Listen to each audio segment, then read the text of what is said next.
Windsor, the spring of 1853.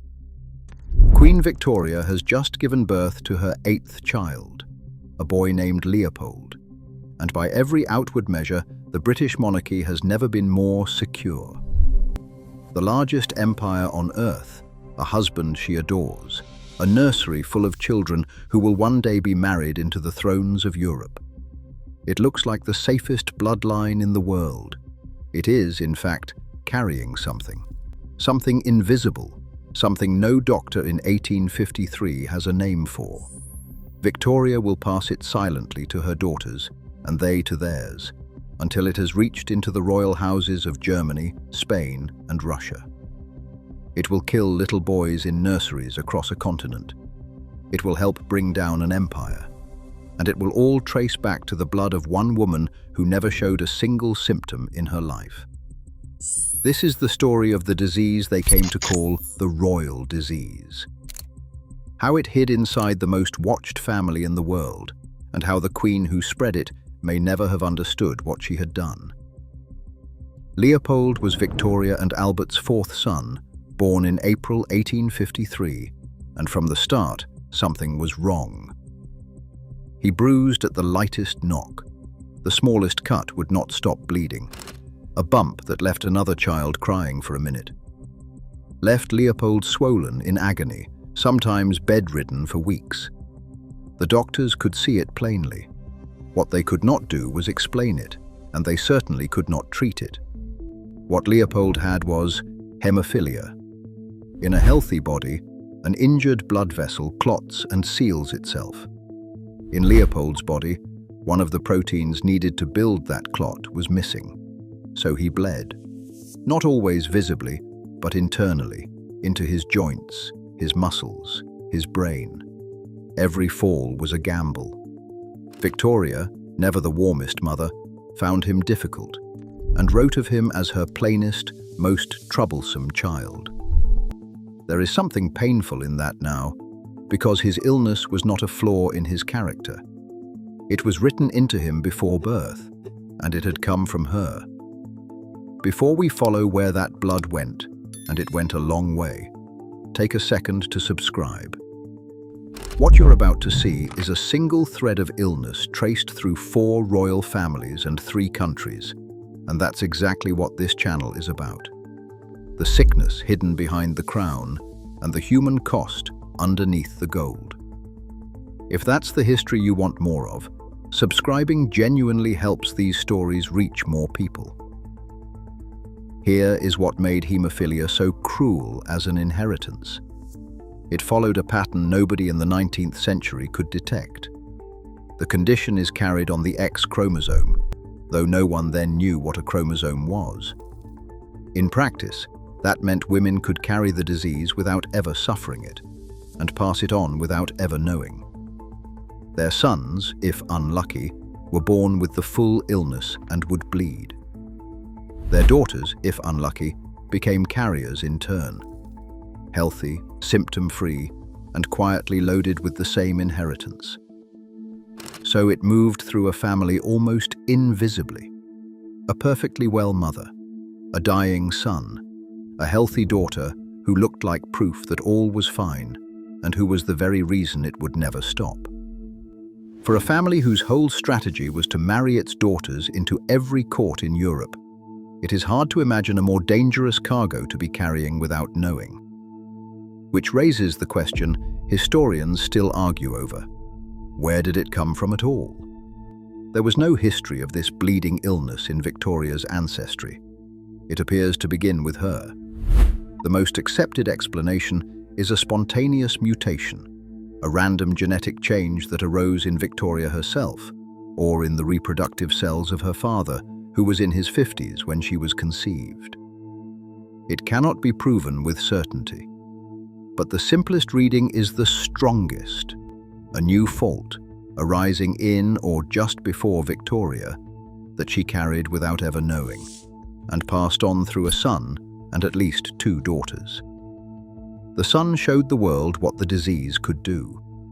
The daughters carried it out of Britain and into the heart of Europe. Leopold, against the odds, survived childhood and even married. But in 1884, in the south of France, he slipped and fell, striking his head and knee. In anyone else, a bruise. In Leopold, fatal. He died of a bleed on the brain at 31, and because of the way the disease works, a hemophiliac father could not pass it to his sons at all. Only carrier mothers could. And that is why the female line is the real story. Two of Victoria's daughters carried the disease abroad. Princess Alice married into the German house of Hesse. Her little son, Fritti, a hemophiliac, fell from a window in 1873 and bled to death before his 3rd birthday. Victoria's youngest, Beatrice, carried it into Spain, where 2 royal princes were born hemophiliacs, and both later died from uncontrollable bleeding after car accidents that others would have survived. But the deepest wound was in Russia, and it changed history. Alice's daughter Alex, Victoria's granddaughter, married Tsar Nicholas II and became the Empress Alexandra of Russia. She was a carrier. In 1904, she gave birth to the long-awaited male heir, the Tsarevich Alexei. He was a hemophiliac. Modern DNA testing of the Romanov remains later confirmed the exact form running through the family. Hemophilia B, a rarer variant. Victoria's fault, carried in the blood of a Russian heir. For the imperial family, this was a state secret and a source of constant terror. Alexei's condition was hidden from the Russian public because the heir could not be seen as fragile, and every bruise threatened his life. Into that desperate, hidden fear walked a man who claimed he could do what no doctor could: Grigory Rasputin. Whatever the truth of his methods, the Empress became utterly convinced that Rasputin alone kept her son alive. Her dependence on him, and his influence over the court at the worst possible moment in Russian history, helped corrode the monarchy's reputation with its own people. When the Romanovs fell in the revolution and were murdered in a cellar in 1918, the sickly boy whose illness had opened the door to Rasputin died with them. A disease that began as a single mutation in a British queen ran, through her granddaughter, straight into the collapse of the Russian Empire. Step back, and it becomes one of the strangest legacies in royal history. Victoria herself never bled a day in her life from this. She was formidably healthy, lived to 81, reigned more than 60 years, and buried a son and grandsons whose deaths she never truly connected to herself. She used the word hemophilia late in life, but there is little sign she ever grasped that she was the source, the single spring from which all of it flowed. She saw sickly boys and grieving mothers scattered across her family, and seems to have regarded it as misfortune, as the will of God, not as her own inheritance made flesh. And there is a final irony. Victoria's great project was to marry her children into every reigning house of Europe, to bind the continent through her own blood, to make herself the grandmother of Europe. She succeeded. But that blood carried 2 things at once: her dynasty into the future, and the disease into nurseries from Madrid to St. Petersburg, killing the very heirs those marriages were arranged to produce. The British line, by luck, escaped. The disease travelled down through the daughters who married abroad, and within a few generations it had burned itself out. Not because it was cured, but because the boys who carried it died, and the carriers married elsewhere, and the thread finally frayed to nothing. What remains is the record.